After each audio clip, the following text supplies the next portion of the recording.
Lucinda Borrell is an investigative journalist who wrote the article, No, We Don't Need Female Safe Spaces. Also talking about problems, by the way, needs to be said in public transport in countries such as England, or Britain, I should say, where there have also been these issues.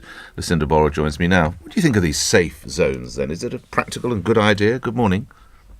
Good morning. I think theoretically I understand the theory behind them in a sense. I understand that people are wanting to make, they're wanting to reduce sexual harassment. Yes, to look after the women, of course, yeah. Yeah, I can completely understand that. I think the way in which it's being, the way in which these authorities are going about it is kind of wrong, if I'm honest. I think, and it's very symptomatic of the attitudes, that they're kind of placing women responsible on making sure that they avoid being attacked rather than the perpetrators being responsible for not attacking. I know so many women that have been harassed on public transport at events and things like that. But I also know a lot of, and obviously with women it tends to be sexual harassment, but I also know a lot of members of the gay community who've been harassed for homophobic reasons. Again, immigrants and, black people who've been attacked in terms of like their race. Yes. I think what there needs to be is more kind of a higher police presence or higher security.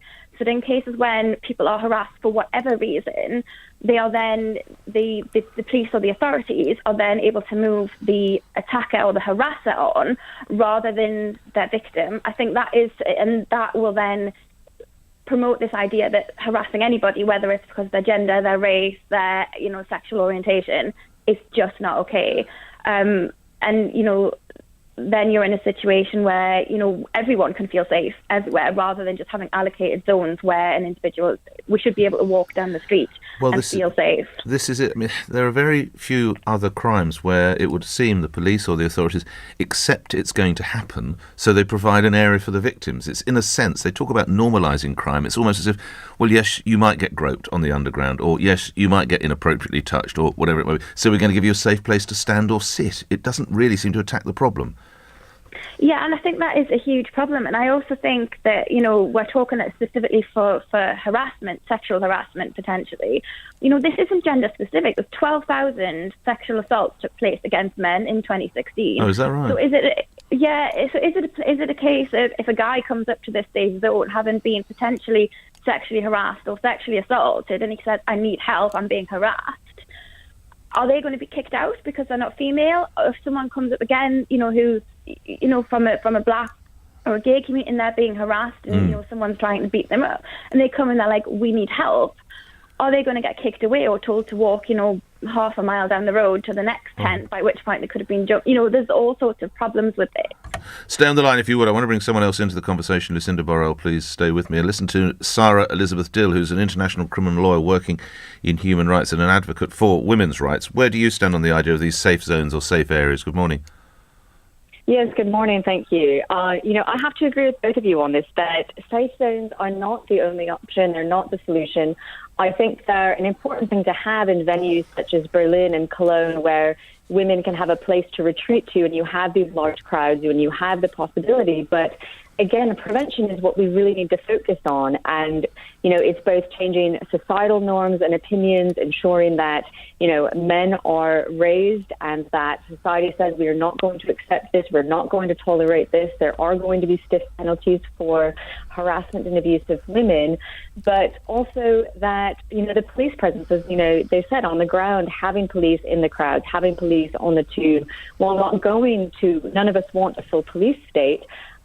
Certainly, it's the victim shaming, that when they tell women you shouldn't dress a certain way, or, as you said in Berlin, you shouldn't carry a valuable handbag. And that's outrageous. If you want to wear a short skirt and carry a valuable handbag to see in the new year, you should be able to, surely.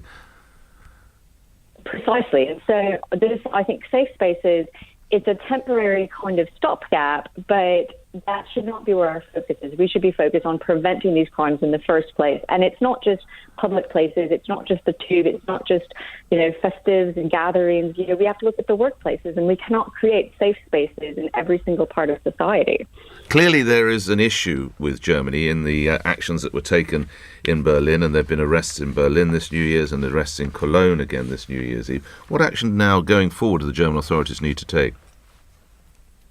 I think the arrests definitely need to continue, and I think this isn't just Germany. This is around the world that, when men engage in these behaviors, a lot of times in the criminal defense world, we see that many women are arrested for prostitution, yet the men who are buying the services are never arrested. Right. And so there's been this historical double standard. And so I think the more we see an uptick in arrests, as we see police officers being trained and told that they need to be watchful for these things and they need to step in, and that they need, maybe it's even the creation of special sections within police forces to watch for these things in high volume events like this, but also encouraging reporting by women. And I think, that's where the statistics really show that, the underreporting of offences in the UK, in France, in many countries, it's so in some areas it's as low as 1 in 10 offences is even reported to the police. And so I think if we can rise the number of reported offences, and that will, because many of these men are repeat offenders,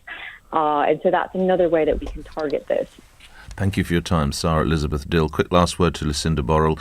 Again, looking at what's happening in Germany, cities such as Cologne and Berlin, what do the authorities need to do there?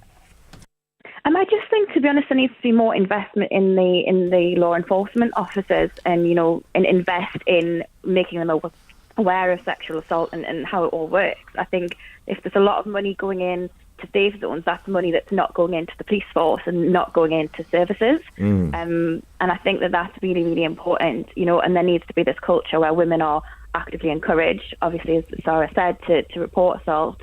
And men as well.